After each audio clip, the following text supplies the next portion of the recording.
Well, the big thing for us is that we got to get back to playing good team basketball on the defensive side. Offensively, the ball's sticking a little too much, and you can tell that simply because if you look at, we scored 18 points in the first half, then we come out in the second half, in 6.5 minutes we score 12, and we ran one play. We scored 12 points. So that tells you a little bit about what can happen. It tells you there's still fire in there in the players. It's just a matter of getting over, I guess, our youth and being able to handle adversity a little bit better. That's a good ball club. There's no question about that. And it's we could play better basketball and give ourselves a better chance. What does a team like that say about the Summit League and the level of competition you guys have? Well, it just tells you right now in the Summit League, there's a level of play that's been raised. It also tells you right now that certain schools such as South Dakota and how they're playing very strong basketball, and age is a big deal. You know, they're an older ball club, and they take advantage of that, and that's a good thing. It shows you that our basketball in our conference is much better than what you would normally think at a mid-major level. So they play highly competitive basketball, and we all need to play that type of basketball. And I like our conference from top to bottom. I think that you look at all the coaches and the teams that they do play that competitive style. I don't think anybody goes in there and lays down or anything like that. So it's good.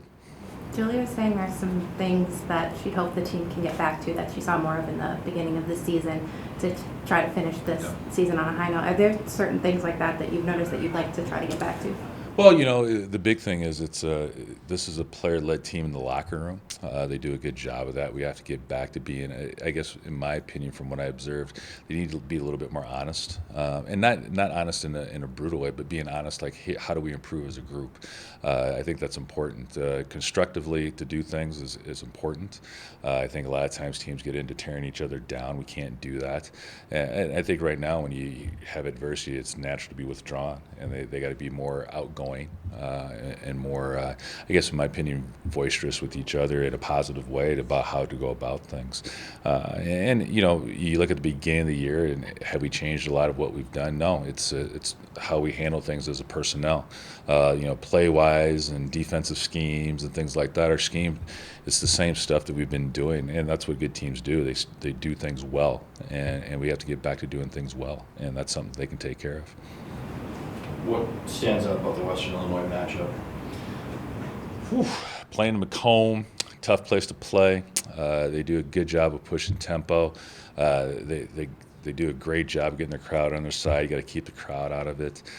We have to take advantage of our size, but they're gonna spread us out and attack.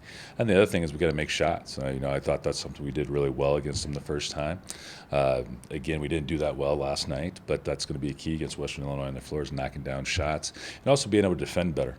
You know, and that's something that can be corrected with practice. And you know, the other thing about Western is it's a big game in the aspect for them to try to solidify themselves a spot in the seed, and we need to go ahead and try to solidify ourselves. So it's going to be a good game.